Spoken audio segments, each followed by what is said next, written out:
Hoje a gente vai iniciar lendo um trecho da nossa confissão de fé, do Mevan, para iniciarmos a primeira pergunta, tá bom? Sobre a importância das Sagradas Escrituras para a nossa confissão de fé. O texto diz assim, é o artigo 1 da confissão de fé do Mevan, que eu já mandei o PDFzinho para vocês no grupo. Cremos que as Escrituras Sagradas, ou seja, a Bíblia, Antigo e Novo Testamento, constituem a palavra de Deus e a sua revelação especial para a nossa salvação, inspirada pelo Espírito Santo, por meio da qual Deus revelou de maneira fiel e suficiente o caráter dele, o seu propósito redentor e a sua vontade para a humanidade. Reconhecemos as Escrituras, a Bíblia, a palavra de Deus, como a autoridade suprema da nossa fé, a vida cristã e a prática da igreja. Tudo aprendemos por meio da palavra de Deus. Afirmamos que o Espírito Santo, que inspirou as Escrituras, continua a operar no corpo de Cristo por meio da revelação específica, pela qual a palavra de Deus é revelada, a palavra de Deus revelada, ou seja, a Bíblia, é iluminada por meio do Espírito Santo, aplicada e tornada viva e eficaz na consciência. Porque lembra que a gente leu no nosso encontro passado que a palavra de Deus ela é útil e suficiente para ensinar, para demonstrar, para instruir. E a gente leu também que a letra sozinha ela mata, mas o Espírito é quem vivifica. Então é isso que ele está trazendo aqui, que nós afirmamos que o Espírito Santo foi quem inspirou as Escrituras e que continua a operar no corpo de Cristo por meio dessa revelação específica que é a palavra, pela qual a palavra de Deus é iluminada para nós, aplicada e tornada viva e eficaz na nossa consciência, na nossa fé, na obediência do povo de Deus, porque a Bíblia ela não é só para um lugar, um campo teórico de conhecimento, é para mudar a nossa vida, mudar os nossos hábitos. Essa revelação específica não acrescenta novo conteúdo à Escritura, torna esse conteúdo pessoal, que a gente falou hoje sobre o testemunho de Tatá. Ela vai agir de forma pessoal por meio do Espírito. Mas como se a palavra é a mesma? Porque o Espírito de Deus, ele vai agir de forma pessoal, revelada a cada um de nós.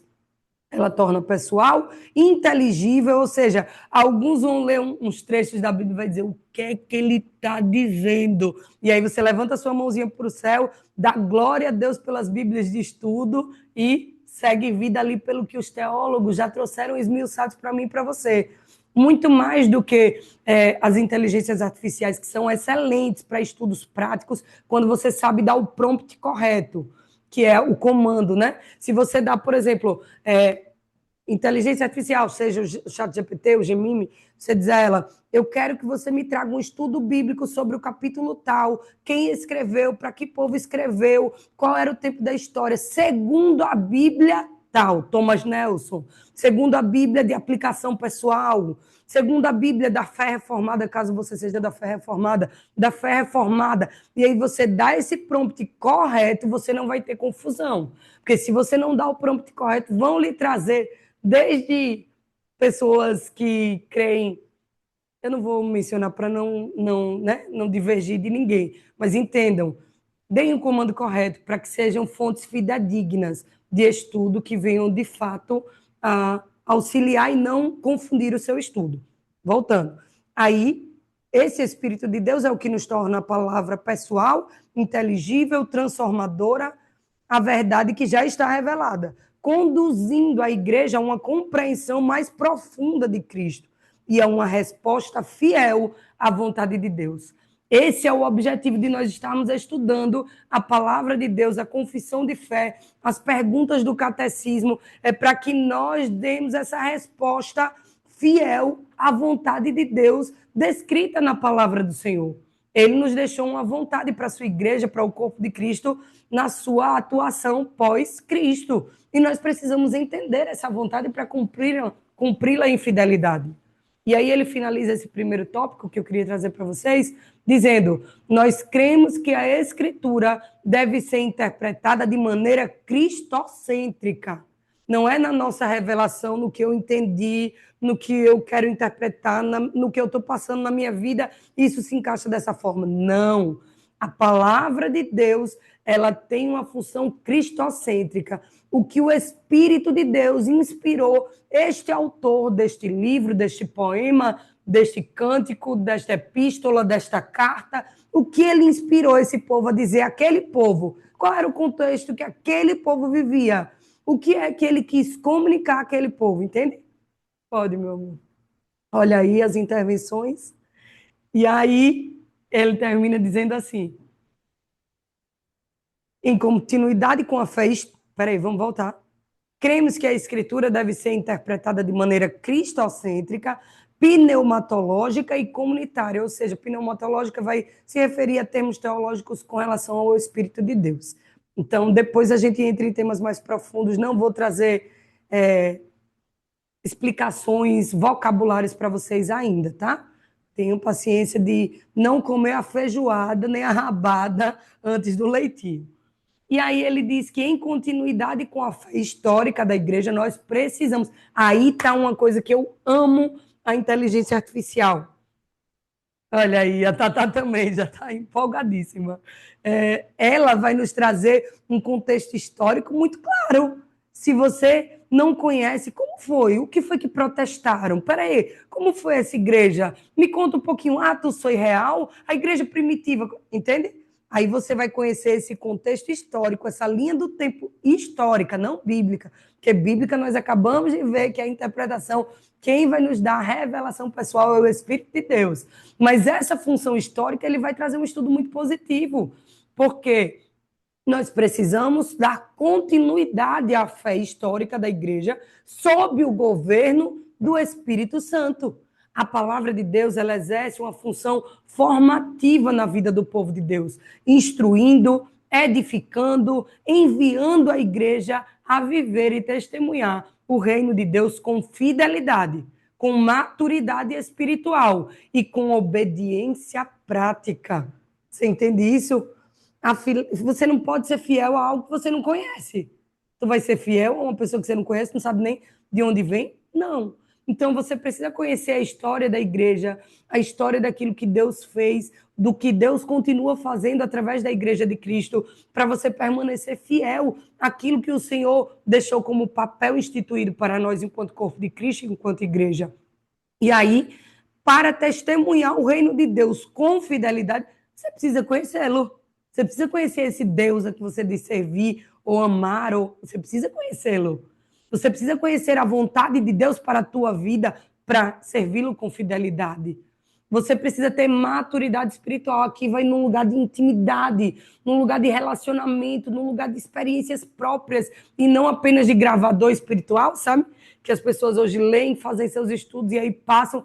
Tu já teve uma experiência como essa? Nunca. Tu pregou lá sobre órfãos, viúvas, sobre... Tu já visitasse um órfão e uma viúva? Tu já visitasse os enfermos, os enlutados? Você não tem essa maturidade espiritual de viver, de ser transformado pelo Evangelho, de ter os seus próprios testemunhos com Ele, com esse Deus que você desconhecer e se relacionar. Então, a igreja ela precisa viver e testemunhar o reino de Deus com fidelidade, com maturidade espiritual e com obediência prática.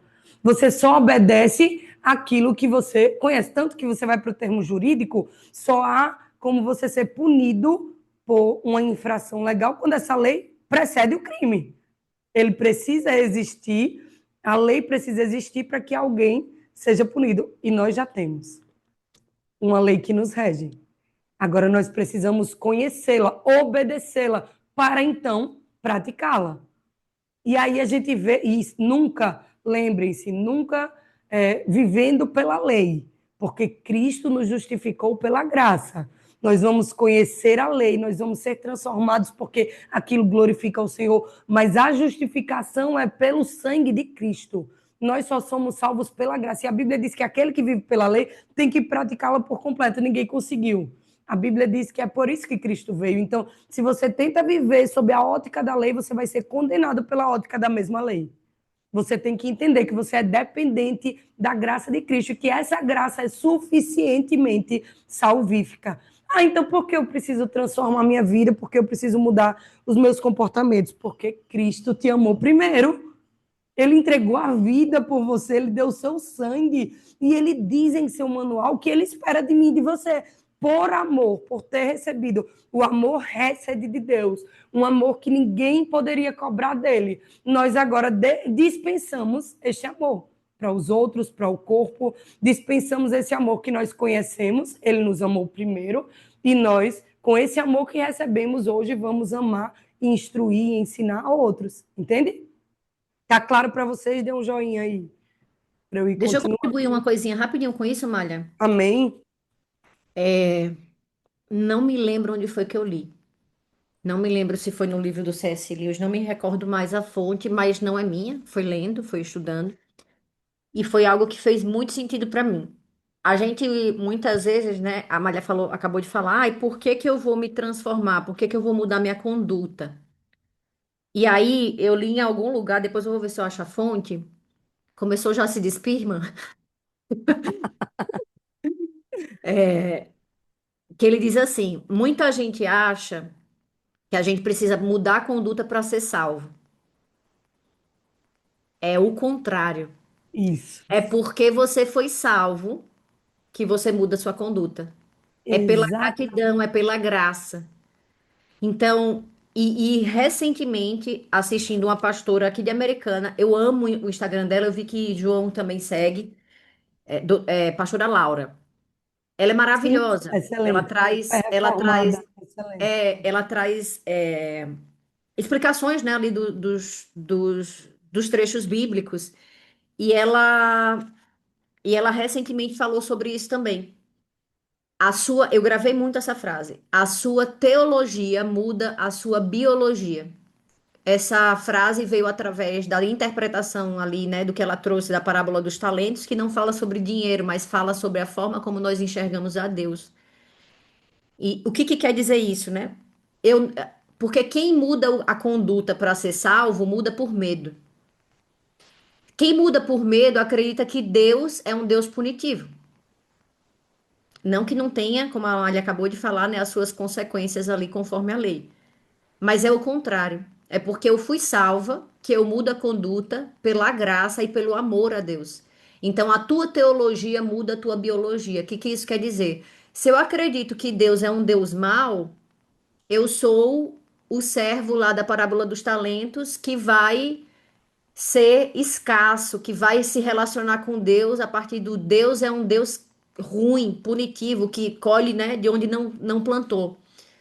E é é assim que eu me relaciono. E Deus vai falar comigo, servo inútil. Quando a minha teologia é eu sou filha de um Deus pleno, abundante, a minha teologia muda a minha biologia. Então, quem eram os servos lá abundantes que fizeram conforme o Senhor mandou? Ele é abundante, né? O que eu fizer aqui, ele vai prosperar e é isso que ele espera de mim. Então, se eu me relaciono pela graça, ele é um Deus abundante, um Deus de amor. Eu mudo pela gratidão, pelo amor e não pelo medo. Senti de falar que é a partir do que você falou, Amália. Sim, é muito sutil, perceba. Isso depois a gente vai aprofundar um pouquinho mais esse tema, inclusive baseado, isso eu e você, tá, só. Aqui agora é um falar direto.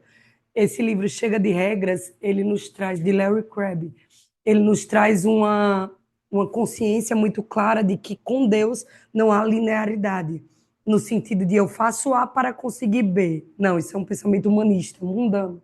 Não há graça nesse lugar, não há suficiência de Cristo. Então, depois a gente vai aprofundar um pouquinho esse tema eu e você, mas é algo que nós precisamos ter uma teologia bíblica, não é a teologia de A, de B, entenda? Eu vou falar aqui, vou citar algumas, mas não é no sentido de crítica, pelo contrário, tá?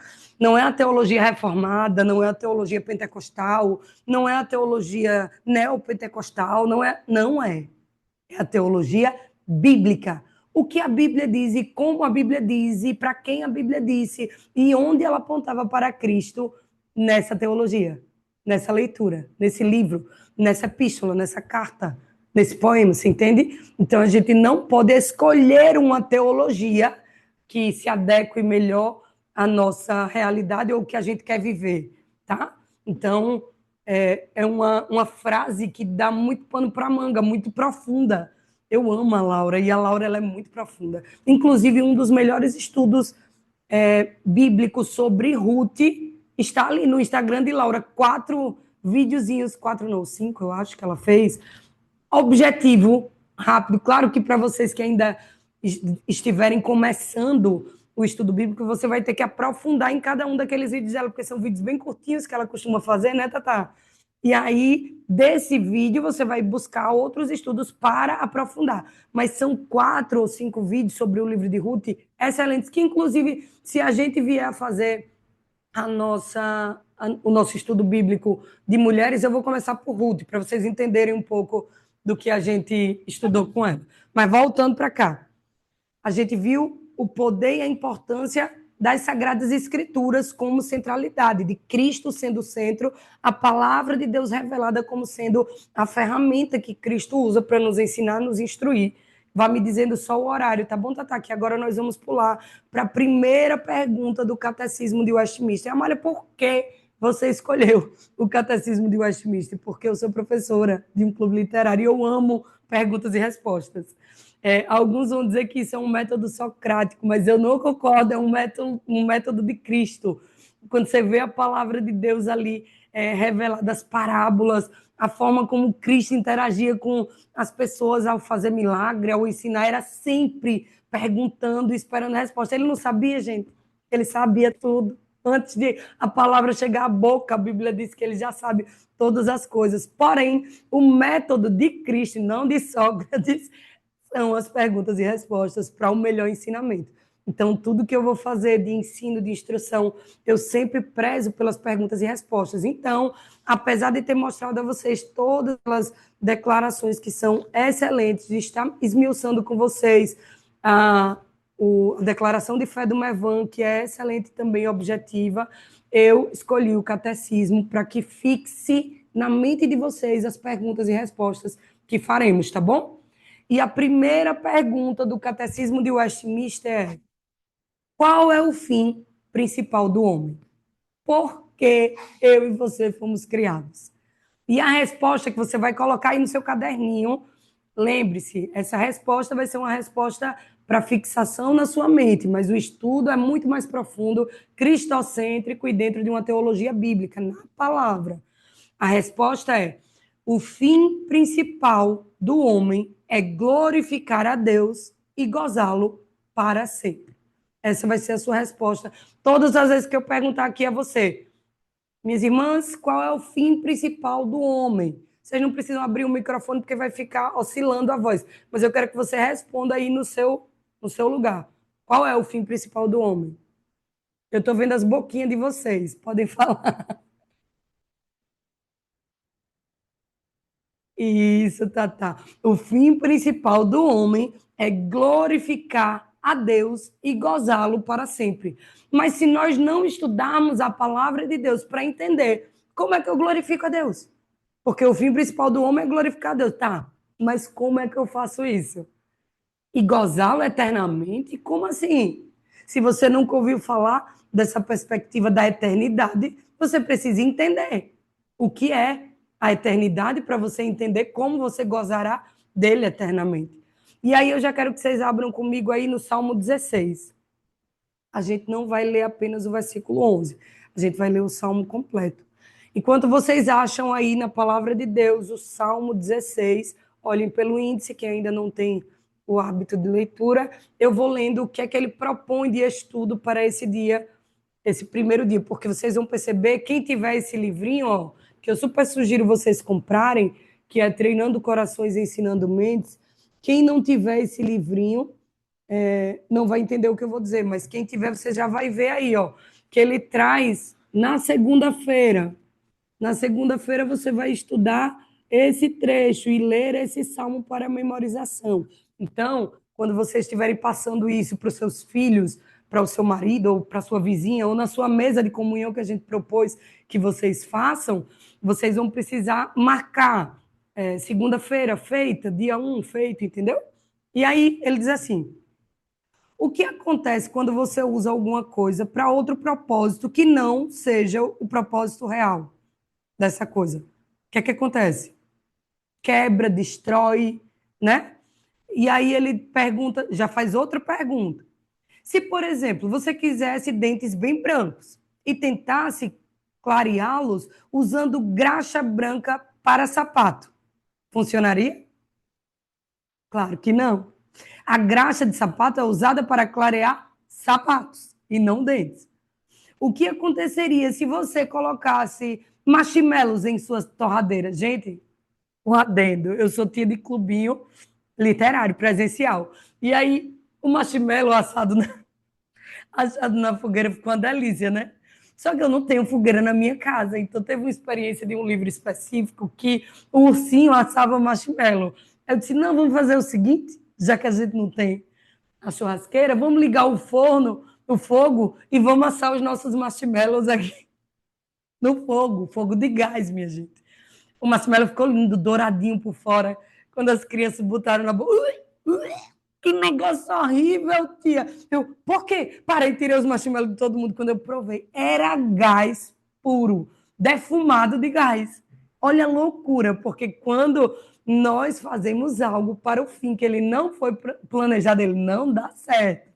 E aí, ele continua fazendo a pergunta. O que aconteceria se você colocasse marshmallows em sua torradeira? Você faria uma bagunça enorme, porque torradeiras são feitas para torrar pão, não marshmallow. As coisas funcionam melhor quando você as usa para o fim que elas foram planejadas. Então, já fica aí com essa frase para você entender o fim principal do homem, que é glorificar a Deus. As coisas funcionam melhor quando você as usa para o fim que elas foram planejadas. O fim da nossa criação é glorificar a Deus. Quando a gente vê em Coríntios, quando a Bíblia diz que a criação, ou seja, aqueles que creem, que não creem, ateus, agnósticos, os animais, o que quer que seja, eles esperam, anseiam a manifestação dos filhos de Deus. Minha gente, isso é tão poderoso. Quando a gente entende a nossa identidade de filhos de Deus e do fim principal das nossas vidas, de glorificar a Deus, a gente vai conseguir ser um agente transformador na sociedade em que você vive, na família em que você foi posta, nos lugares que você visitar. Só que qual a maior deturpação de hoje? Identidade. As pessoas não sabem mais quem são, não sabem de onde vieram. E isso eu não falo só espiritualmente, eu falo até de contextos terrenos, familiares. Não sabe dizer mais, não tem nem mais árvore genealógica no estudo. Você não sabe quem é sua avó, seu avô, seu bisavô. Você não sabe de onde você veio. Você está ali perdido. Em dessa visitação que nós tivemos nessa semana, tinha ali uma menina que ela não tinha cometido crime no início da sua internação. Ela só tinha saído de um orfanato e ela não tinha mais pai, mãe, não tinha ninguém. E aí ela foi para aquele sistema de internação para não ser uma moradora de rua. Eu disse, gente, como é que trazem uma menina dessa para cá? Porque com 18 anos você é expulso dos orfanatos. E nós, enquanto sociedade, precisamos nos mover, e é algo que eu tenho orado ao Senhor. Eu passo por um lar chamado São Domingos, eu acho, ali em direção ao Parque Shopping. Todos os dias que eu passo por ali, eu levanto as minhas mãos e eu digo, Senhor, me dá esse lugar para acolher essas pessoas que, quando forem expulsos de um orfanato, possa a igreja do Senhor abraçar esse povo, colocar para trabalhar, ter ali um emprego. Vai ser fácil? Não vai ser fácil. Vai ter gente roubando lá dentro? Vai ter gente roubando. Mas o amor de Cristo, quando alcançar essas vidas, vai transformar. Então, nós precisamos ser aqueles que oram por coisas difíceis, que oram e se disponibilizam para viver algo que não vai ser fácil, mas com Cristo é possível. Porque o fim principal do homem é glorificar a Deus e viver de uma forma para o fim o qual ele nos planejou. E ele nos planejou para ser sal da terra e luz do mundo. mensageiros da reconciliação. Cristão significa pequenos cristos. Cristo morreu por pessoas pecadoras como eu e você, por pessoas pecadoras como uma daquelas meninas que assassinou pai e mãe porque sofria abuso sexual todos os dias. Cristo morreu para nos dar uma novidade de vida, mudança de mentalidade de vida. E ali, voltando para a pergunta, ele disse que Deus tinha um propósito em mente para os seres humanos quando nos criou. Deus projetou as pessoas para o conhecerem, para se alegrarem nele. A Bíblia conta em Gênesis que Deus descia todos os dias em espírito para estar ali com Adão, com Eva, se relacionando. E ainda assim nós fazemos escolhas ruins, mas não deixe que isso te separe para sempre de Deus. As suas escolhas más, os seus tempos de esfriamento, de falta de conhecimento de Deus, não podem te separar do amor de Deus que há em Cristo Jesus. Lembra o testemunho que eu falei sobre a menina que me ligou, a ovelhinha, que queria já desistir de tudo e de todos porque não estava sentindo Deus. A Bíblia descreve Deus como Deus Emanuel. Ele está com você nos tempos difíceis, nos tempos de alegria, nos tempos de dúvida. Ele é Deus Emanuel. A Bíblia conta que após o pecado de Adão e Eva, no outro dia, quem estava lá? Deus. Adão, cadê você, Adão? Ô, Adão. Ele sabia ou não sabia onde estava Adão? Sabia. Mas ele usou de quê? Perguntinhas. Adão, onde é que tu tá? O que é que tu fez? Para levar Adão a um lugar de confissão e arrependimento. Adão não foi para esse lugar, mas Cristo é suficiente, aleluia. E ele já tinha um plano preparado de salvação e redenção. E mata o animal, apontando para o nosso Cristo que viria em nosso lugar. Porque quando eu e você estamos rebeldes, ele não deixa de ser Deus. Ele não deixa de te amar. Ele não deixa de estar com o plano posto. Basta você acessar. A Bíblia diz em Romanos 8, a partir do versículo 35, que nem a morte, nem a vida, nem anjos, nem demônios, nem principados, nem potestades, nem o presente, nem o porvir poderão nos separar do amor de Deus que há em Cristo Jesus. Ele é suficiente. E aí, esse é o fim principal do homem. Ele foi criado para glorificar a Deus e já há um plano redentivo, salvífico em Cristo para que isso seja consumado. Não depende de mim, de você, entende? Nós podemos ser participantes pela graça, porque a gente recebeu o amor e a gente vai ali amando ele a tal ponto que deixa tudo, que vive esse amor e é maravilhoso viver para Cristo. Mas ele não depende de mim, da pastora Amália, para estar aqui ministrando. Não, ele, amanhã, se eu morrer, se eu for para a glória, se eu morrer, não, que a gente morre. A gente vai para a glória, a gente conhece a Cristo, né? O que é isso? Não, moça, eu não te pedi nada, não. O tablet aqui fala. Deixa eu apagar, peraí. E aí, ele não depende de mim e de você, mas nós podemos, por amor a ele, ser participantes desse lugar. Quando a gente entende que amor foi esse que a gente recebeu, o que é que ele fez por nós, quem ele é, a gente se entrega a esse amor. E é isso que eu quero que seja despertado em vocês, que o fim principal do homem, ele não é regrinhas a serem cumpridas, checklists a serem feitos, não é você conhecer o tamanho do amor de Deus, da redenção que houve em Cristo Jesus, para que você dispense esse mesmo amor recebido. E aí, agora nós vamos ler o Salmo 16, que é o tópico da leitura desse trecho. O Salmo 16 diz assim, ó, todo mundo com ele aberto, dá um legalzinho para eu saber. Maravilha. Salmo 16 diz, protege-me, ó Deus, pois em ti me refugio. Ao Senhor declaro, tu és o meu Senhor. Não tenho bem nenhum além de ti. Quanto aos santos que há na terra, digo, são eles os notáveis em quem está todo o meu prazer. Grande será o sofrimento dos que correm atrás de outros deuses. Não participarei dos seus sacrifícios de sangue, nem os meus lábios invocarão os nomes deles. Senhor, tu és a porção da minha herança e o meu cálice. Tu és a garantia do meu futuro. As divisas cairão para mim em lugares agradáveis. Tenho uma bela herança. Bendirei ao Senhor que me aconselha. Até mesmo de noite, o meu coração me ensina. Sempre tenho o Senhor diante de mim. Com ele, à minha direita, não serei abalado. Por isso, o meu coração se alegra e no meu íntimo exulto. O meu coração, o meu corpo também repousará seguro, porque tu não me abandonarás no Sheol, no inferno, nem permitirás que o teu santo sofra decomposição. Tu me farás conhecer o caminho da vida. Quem? Tu me farás conhecer o caminho da vida. Há alegria plena na tua presença, eternos prazeres à tua direita. Eu vou repetir apenas o verso 11. Tu me farás conhecer o caminho da vida. Não é a pastora Amália, não é a declaração A, B, C, D, E. Entenda, quem fará você conhecer o caminho da vida?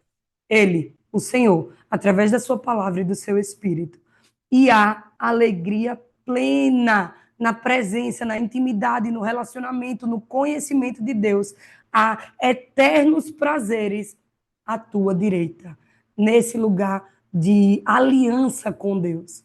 Então, esse é o Salmo 16 que ele nos pede para ler apenas o versículo 11, mas nós fizemos a leitura do capítulo completo, porque eu gosto de entender o que o autor foi inspirado por Deus para comunicar naquela circunstância. A Bíblia conta que esse é um salmo davídico, escrito por Davi. E esse salmo, você vai ver que durante os salmos, tem salmos de alegria, de cântico, tem salmos de oração pedindo socorro, tem salmos de reconhecimento de quem Deus é. Você vai percebendo e estudando com ele através de Bíblias de estudo e vão favorecer muito a você entender que você vai orar ao Senhor não só quando você estiver com alegrias ou com pedidos específicos a fazer, mas em todas as circunstâncias, até para derramar as piores coisas diante do Senhor, você deve orar a Deus, porque é um lugar de intimidade, de relacionamento que vai trazer clareza da suficiência de Cristo e do que ele espera de nós, que é glorificar a Deus e gozá-lo para sempre, inclusive nos tempos difíceis. Ah, Amália, mas é muito difícil. Eu sei, porque quando eu perdi meu segundo filho, nós vivemos essa circunstância. Eu tinha Maduzinha já, e o meu segundo filho, Moisés, um filho da promessa, havia sido prometido por Deus, havia sido o nome direcionado por Deus. Minha filha, com 3 anos de idade, foi tomada por Deus e disse, está vindo um menino e o nome dele é Moisés. E minha mãe perguntava a ela, não, filha, mas e se for uma menina, como será o nome? Ela, vovó, você não entendeu. O menino vai vir, o nome dele é Moisés. Moisés significa nascido das águas. Eu tive uma gestação onde o líquido amniótico, o máximo que deve ter, é 18 LA. No final da minha gestação, ali próximo dos 8 meses, eu tinha 47,5 de líquido amniótico. Ele foi literalmente nascido das águas. E ele morreu com 25 minutos de vida, mas ele deixou uma lição e um legado que nunca será apagado.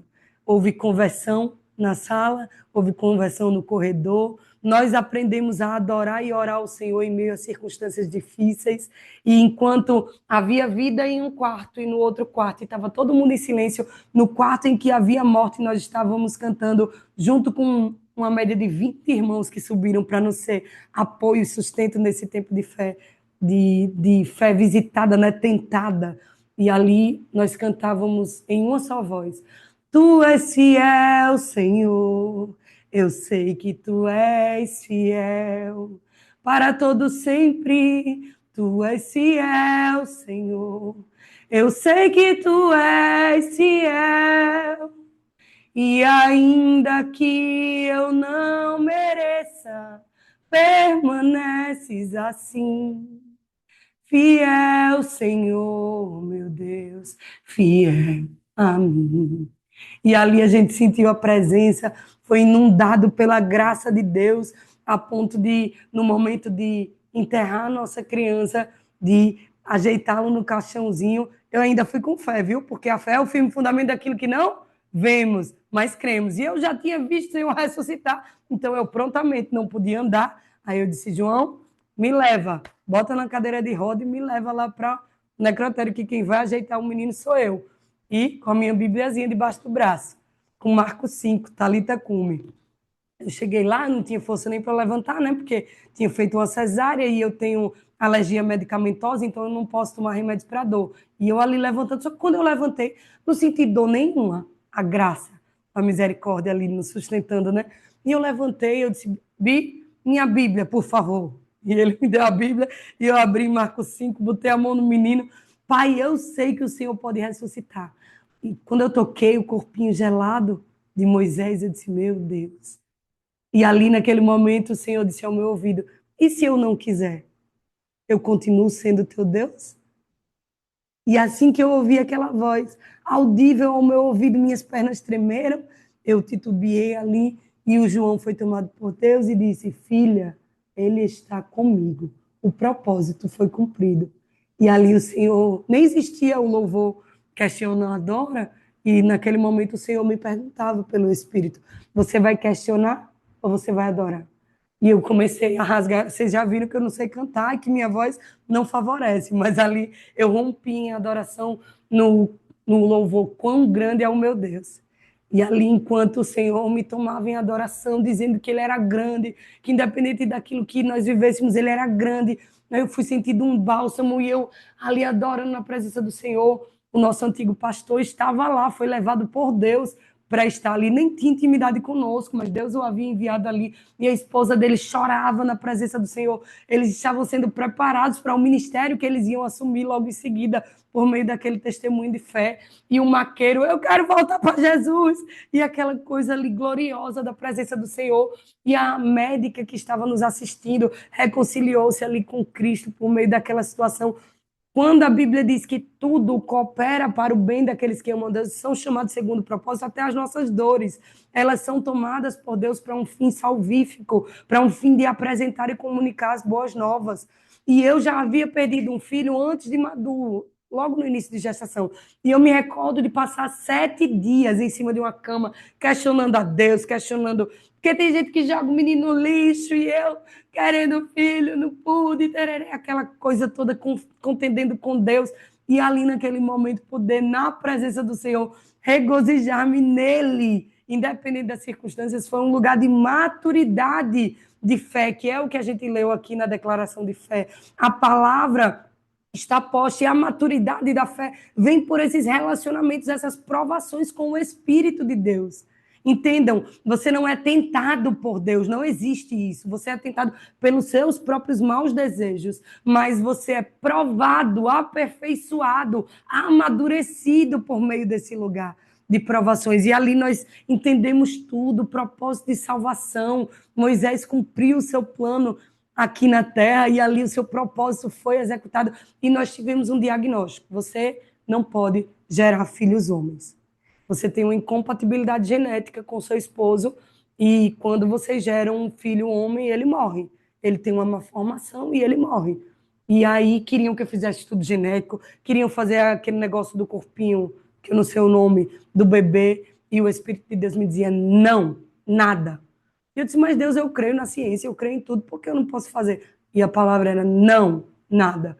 Eu amei, não deixei ninguém fazer, nem nele, nem em mim, seguimos vida, também não tinha nem pretensão de ter outro, só que o João tinha uma promessa de uma filha, mulher mais velha e um filho mais novo, homem. E ele creu naquela promessa e naquele tempo ele começou a ser visitado pelo inimigo das nossas almas, dizendo, tu não és profeta. Vê que aquilo que, a cartinha que Deus te deu, que ele tinha me dado uma cartinha desde o início do nosso relacionamento, com tudo isso descrito, de como seria a nossa família e tal. E ele disse, rasga a cartinha, tu não és profeta, não. O Senhor não se revelou, não. É confusão da tua mente. E ali ele começou a ser tentado naquele lugar da fé. E eu disse, Jesus, eu te conheço. Se tu me dissestes que não era para fazer, é porque o Senhor vai fazer por meio de milagre. Eu estou aberta. Eu não queria, Pai, pelas dores. Elas tentam me parar. O medo tenta me parar. E eu cantava muito aquela canção. Então me tira o medo que me faz dizer, Moisés, suba em meu lugar e me faz entender que a tempestade é você, chuva forte é você, o vento forte é você. E ali eu pude perceber que ele estava permitindo tudo aquilo para que eu pudesse crer no milagre. E a gente começou a receber profecias da parte do Senhor de que geraria. E eu, no início, recebendo com muito medo, com muito anseio, o Senhor foi me curando desse medo, arrancando esse medo de mim, a ponto que no aniversário da minha sogra, dia 2 de janeiro, depois de uma última profecia que eu tinha recebido no dia do Natal, de que eu estava gerando, e eu disse, meu Deus. Aí fiz o teste de gravidez, deu negativo. Eu disse, estava vendo aí? Esbocei tudo aquilo que estava no meu coração, né? Tá vendo que Deus sabe que eu não estou pronto para isso, que eu não posso, que eu estou ainda me curando? Quando foi dia 2 de janeiro, eu derramei tudo diante do Senhor, chorei, orei, e aí dia 2 de janeiro, a gente foi visitar minha sogra no cartório, o Senhor toma um irmão em profecia para mim e diz, eu, Senhor teu Deus, te preparei. E te pergunto, olha as perguntas mais uma vez, e te pergunto, tu queres? E eu quero, Senhor, que seja feita a tua vontade em mim.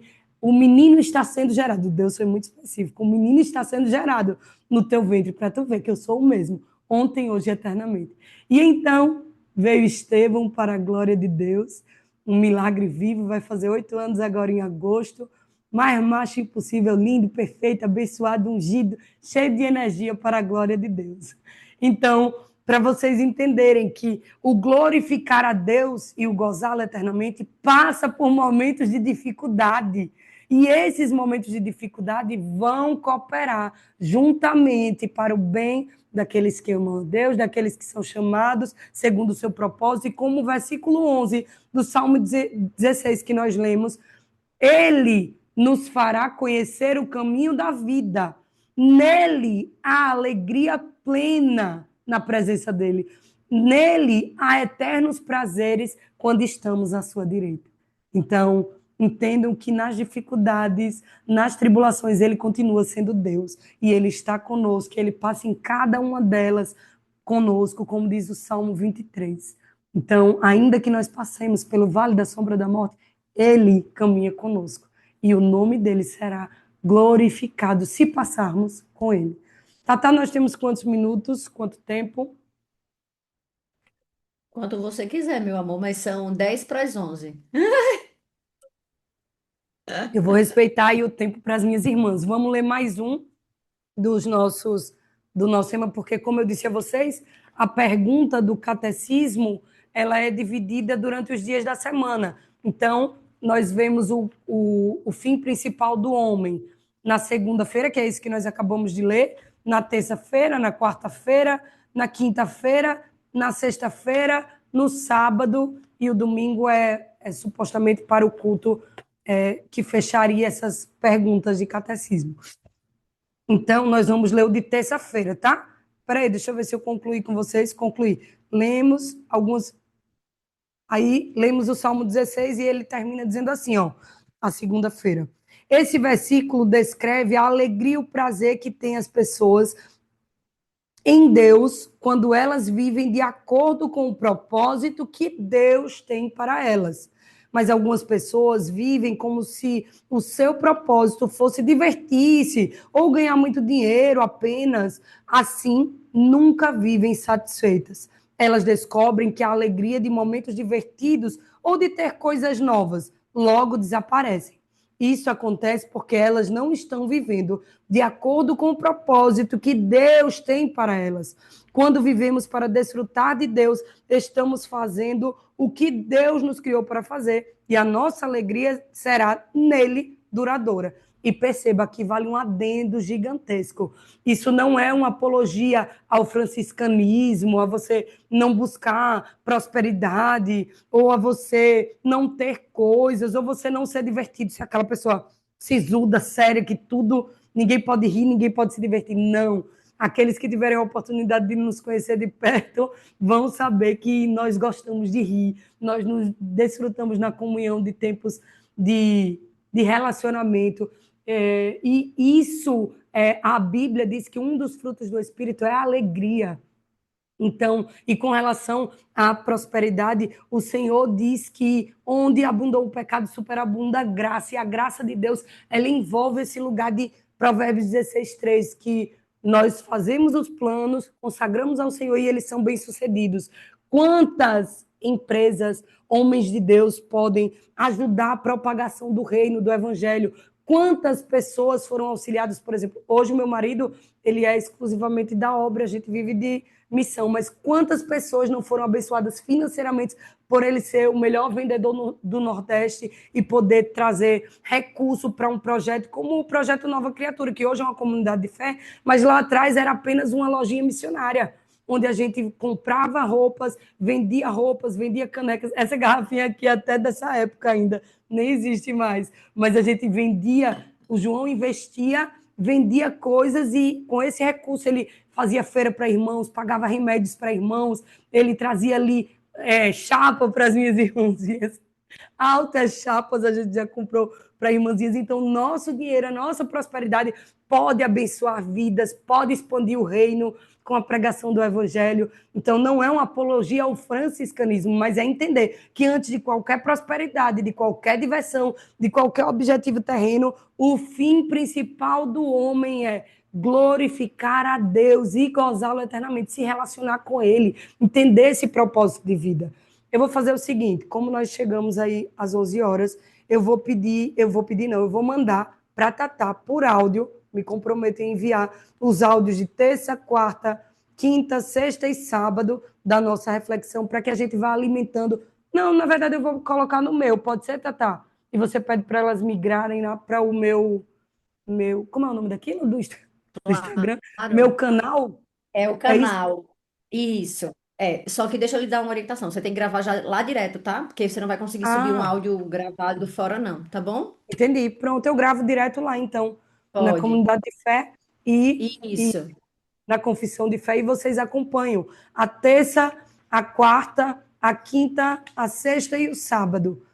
Mas eu Só vou que aí deixar caso. também uma orientação das amiguinhas comprarem o Uhum, livro. Eu acho que é muito. Eu ainda não comprei o meu, vou comprar também. Eu acho que é muito maravilha. rico a gente ter, porque aí a gente vai aprofundando cada uma, né? Como Sim, você acabou de concordo. ler, vai, No vai tempo, nas aprofundando o estudo. pausas, né, nas meditações mais profundas, acho super rico. O livro é esse daqui, ó. Treinando corações, ensinando mentes, tá bom? Mas de qualquer forma estará lá a partir de amanhã, como é de segunda a sábado, mas sábado é o nosso próximo encontro, então eu vou mandar de domingo, amanhã, até sexta-feira, para que no nosso próximo encontro nós conversemos sobre a pergunta 2, que eu já vou deixar spoiler para vocês, que é: que regra Deus nos deu para nos orientar na maneira de glorificar a Ele e gozá-lo eternamente? E aí a gente vai conversar sobre essa próxima pergunta no sábado. Hoje nós falamos sobre o primeiro dia e eu vou enviar o áudio para vocês com as outras fundamentações bíblicas, que você vai perceber em cada um desses dias uma fundamentação bíblica diferente. Ó. Inclusive, estavam todas elas marcadinhas aqui para a gente conversar e eu vou conversar com vocês diretamente no áudio da nossa comunidade lá pelo Instagram, tá certo?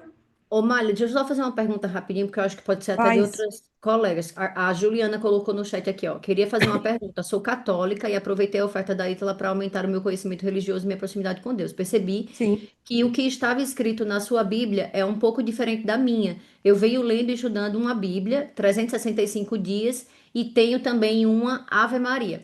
Na primeira, o texto é bem diferente, na segunda, a leitura é parecida. Por que tantas diferenças assim? Como interpretar isso? Eu coloquei que é por conta da tradução, muitas vezes, né? É, eu Sim, já nós pode temos falar. inclusive no meio confessional protestante, como é o nome dela? Me repete. Juliana. Juliana, nós temos inclusive no meio confessional protestante uma diferença absurda de tradução de umas para as outras. Por isso que eu disse aqui no início, lembra que nós temos que dar os comandos corretos para a inteligência artificial para que o nosso estudo seja de fato mais profundo e mais assertivo e menos confuso.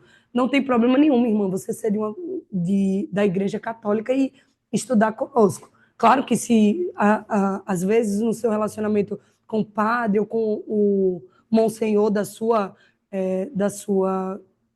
congregação de fé, talvez ele não concorde você estudar conosco. Aí fica a critério seu esse lugar de ter autoridade, a liberação da sua autoridade espiritual para estar conosco. Mas nós estamos estudando a Bíblia, através de perguntas e respostas, para que facilite o entendimento, o conhecimento da palavra de Deus para mim e para você. E com relação às diferenças, ó, vocês percebem que eu sempre trago mais de uma Bíblia para o nosso estudo, porque a NVI, vamos dar um exemplo mais esdrúxulo, existe uma Bíblia chamada, uma tradução para estudo pessoal chamada A Mensagem. Ela não é dividida nem versículo por versículo, ela é de trechos da Bíblia para que você tenha uma compreensão textual mais fluida, mas ela não é utilizada para uma pregação, num culto, no ensino, porque a Bíblia, que é comumente organizada, ela é por livros, capítulos e versículos. Tem Bíblias que são até cronológicas, ela não tem a mesma ordem de Gênesis, Êxodo, Levítico, Números. Então, tudo isso vai depender da versão que você pega de tradução, da versão que você pega de estudo. Nós temos NVI, NVT, NTLH, a Mensagem, King James, temos Almeida Cara, Corrigida, entende? São muitas, então, às vezes o vocabulário é mais antigo, tem palavras que nem existem mais, que são as versões mais antigas. E a nossa igreja católica, habitualmente, ela usa mais semelhante à nossa confessional, King James e talvez a Almeida Corrigida, não a revisada e atualizada, não. A Almeida Corrigida, que é a antigona de uma das primeiras traduzidas aqui para o português. Então, talvez se você pegar uma confessional dessa natureza, King James ou Almeida, lá atrás, você consiga entender com menos diferença, entende? Mas você vai conseguir acompanhar. Pode continuar aí com suas Bíblias. Se você quiser uma Bíblia de estudo que eu te indico sem problema nenhum. Bom, fala comigo quando acabar a aula. e só, gente, até quem quiser pesquisar depois é bem simples, tá? Pode pesquisar ali até no Google rapidinho. Vocês podem mandar foto, né? Que ele, se você não conseguir achar aí qual é a tradução da tua, você bota assim, chat, tô lendo essa Bíblia, qual é a tradução dela? Ele vai dizer. E sobre quem quisesse também saber as diferenças das Bíblias católicas e protestantes, várias, também é só perguntar isso no chat, que ele geralmente é só a quantidade de livros, tá? Só isso. A questão dos livros apócrifos que foram acrescentados historicamente, mas aí a gente conversa sobre isso no particular para aqueles que tiverem dúvidas. Dívida não, tá repreendido. Tatá morre com uma coisa dessa. Eita, Jesus. Então vamos orar para finalizar o nosso encontro de hoje e eu me comprometo com vocês a estar enviando áudio. Alguma das irmãs falou que não conseguiu achar na Amazon. De fato, ele passa muito tempo sem conseguir, mas talvez na editora Thomas Nelson, na Shopee, vocês colocam no Google onde encontrar para comprar o livro Treinando Corações, Ensinando Mentes, que aí vocês vão achar talvez até em sebo, caso não ache numa plataforma para comprar novo, vocês compram em sebo. Ele passa, de fato, Thaís, ele passa muito tempo sem edições novas. Esse daqui já é uma edição que a gente conseguiu da editora Shemar, que inclusive já fechou. Eu senti muito por essa editora ter fechado, porque era uma editora que trazia livros incríveis para a ministração do evangelho, para estudo, mas infelizmente fechou. Então, depois eu vou tentar achar e mando o link para vocês, tá bom? E caso não consiga, depois a longo prazo eu vou tentar, se não tiver de fato disponível, eu me comprometo a escanear e enviar para vocês em PDF, tá bom? Mas vamos tentando achar. Vamos orar. Pai, nós te louvamos por mais esse dia de ensino, de instrução, que o teu Espírito nos conduziu. Nós agradecemos, Senhor, porque tu és bom, tu és maravilhoso.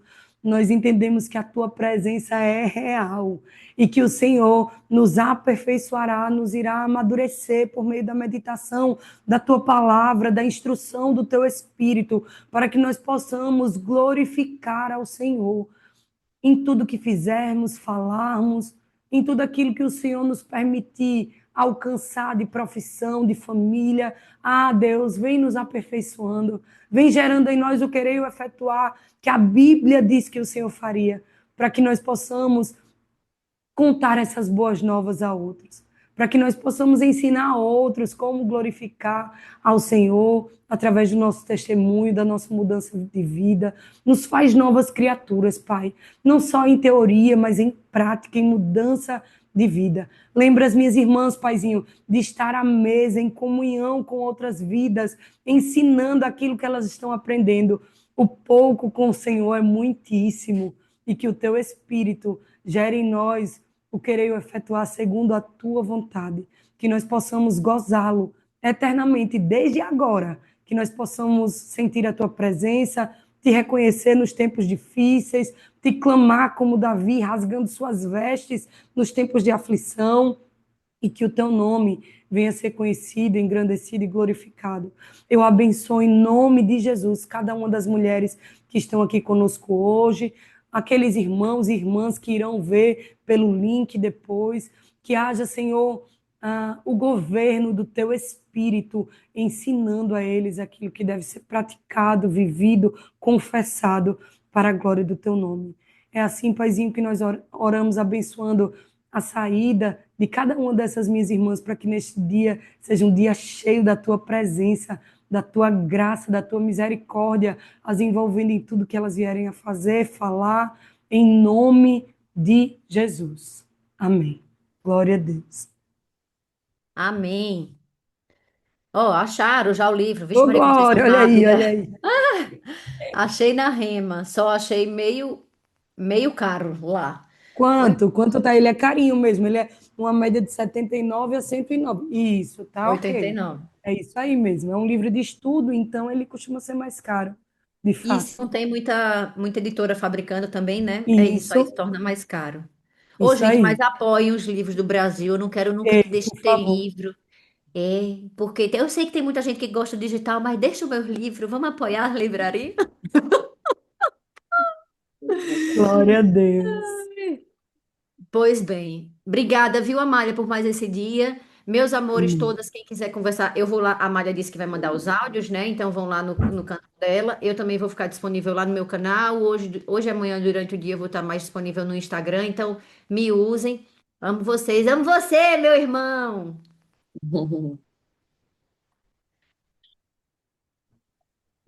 Tira. Tudinho. É. Amém. É graça de Deus. Maduzinha vai dar oi a você, Tata. Oi, a minha gente, minha preciosidade, princesa. O jogo do Brasil acabou, Madu. O jogo do Brasil acabou, mas você continua sendo brasileira, né? Ô, Glória. Amém. Tudinho, Vocês, meus viu? amores. Até sábado que vem. Amém. Até sábado que Beijo. vem.